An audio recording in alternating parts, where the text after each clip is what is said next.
Orde Lama.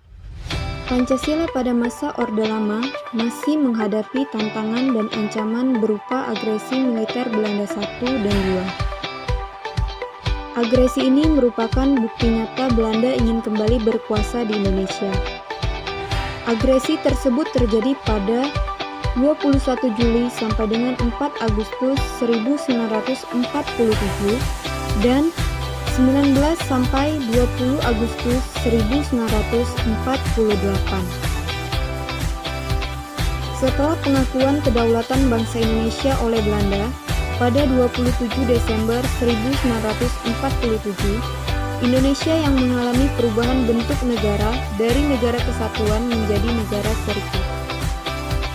Pada tanggal 17 Agustus 1950, Indonesia kembali ke bentuk negara kesatuan dengan konstitusi baru, yaitu Undang-Undang Dasar Sementara. Pada tanggal 5 Juli 1959, Presiden Soekarno mengeluarkan Dekrit Presiden. Dikeluarkannya Dekrit Presiden ini dilatar belakangi oleh kegagalan konstituante yang dipilih pada pemilu pertama tahun 1955 dalam menetapkan Undang-Undang Dasar sebagai pengganti Undang-Undang Dasar Sementara. Namun setelah dikeluarkannya Dekrit Presiden tersebut, terjadi beberapa penyelewengan terhadap Undang-Undang Dasar 1945. Antara lain, diangkatnya Soekarno sebagai Presiden seumur hidup melalui TAP nomor 2 MPRS 1960, Ketua DPR, MPRS, dan DPA diangkat langsung oleh Soekarno. Hal ini mengakibatkan sejumlah intrik politik dan perebutan pengaruh oleh berbagai pihak dengan berbagai cara. Puncak dari akibat dekret tersebut adalah meletusnya pemberontakan Gerakan 30 September oleh PKI, yaitu penculikan terhadap 6 jenderal dan 1 perwira Angkatan Darat. Akibat dari konsep nasakomnya, Soekarno bertanggung jawab atas peristiwa tersebut. Orde Baru. Dikeluarkannya Super Semar merupakan cikal bakal lahirnya Orde Baru.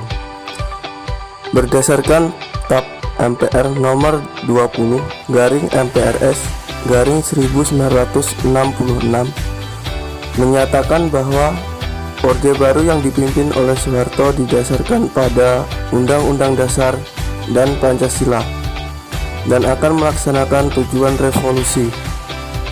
Orde Baru lahir dengan semangat membenahi pemahaman terhadap Pancasila yang dianggap telah menyeleweng pada masa Orde Lama.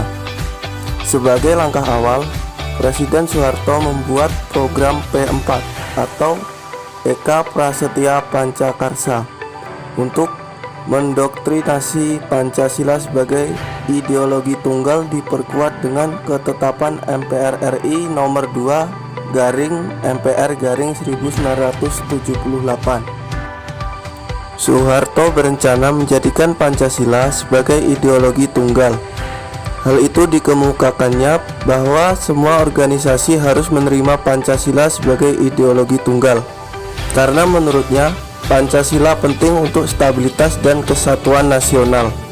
Awalnya, rezim Soeharto ini konsisten dengan pemerintahan yang berdasarkan Undang-Undang Dasar dan Pancasila. Namun dalam perjalanannya, meski stabilitas politik tercapai dan pembangunan ekonomi dapat teraih, terjadi penyimpangan terhadap ideologi Pancasila. Pancasila disalahartikan oleh rezim Orde Baru. Ideologi Pancasila digunakan sebagai alat melanggengkan kekuasaan, kepemimpinan yang bersifat otoriter, sehingga siapapun yang menentang kebijakan pemerintah dianggap anti Pancasila.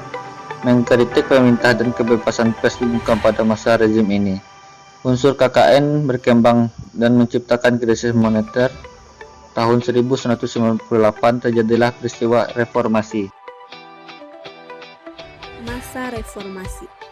Sejak reformasi berhasil menggulingkan kekuasaan Soeharto, image rakyat Indonesia sangatlah buruk terhadap Pancasila. Akibatnya, pada masa-masa tahun awal Pancasila, seolah dilupakan dan ditinggalkan.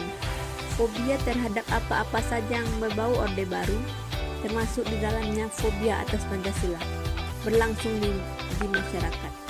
Apapun yang ditinggalkan oleh Soeharto seolah-olah bernilai buruk dan otoriter, dan oleh karena itu harus dihindari bahkan ditinggalkan.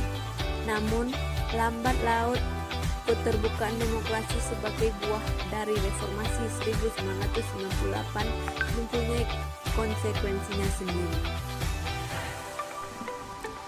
Berikut tantangan penerapan Pancasila pada masa reformasi. 1. Pengaruh globalisasi yang mempengaruhi dan mengancam nilai-nilai Pancasila.